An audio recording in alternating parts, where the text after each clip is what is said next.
Hello guys, my name is Myra A. Mariho. So, i-discuss natin ngayon yung the derivative of exponential function.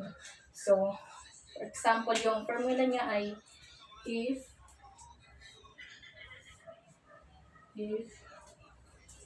y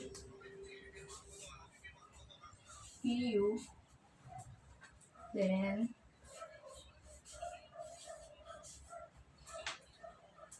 y prime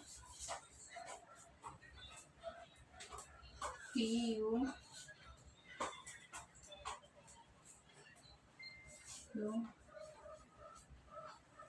So, ibibigay natin yung kanyang given. So, number 1,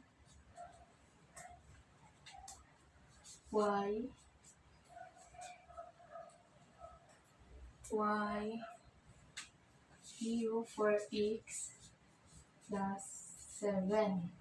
So, yun yung na-given natin. So, i-ano na natin siya, i-solve na natin siya kung paano natin kukunin to.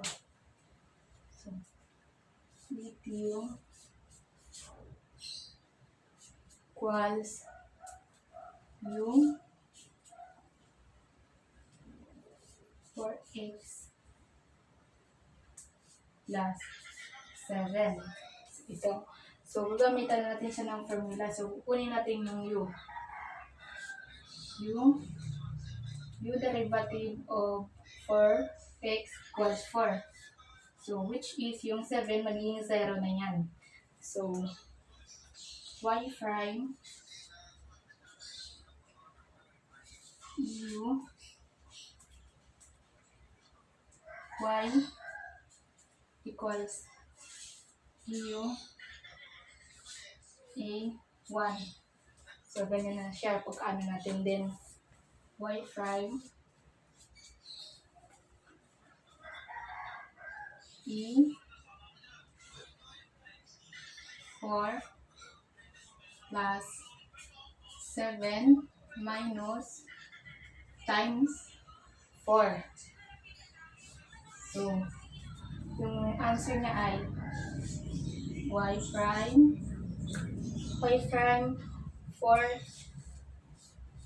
4e, then ikakapi lang natin to 4x plus 7. So, ito na yung final answer niya. So, ito yung final answer niya.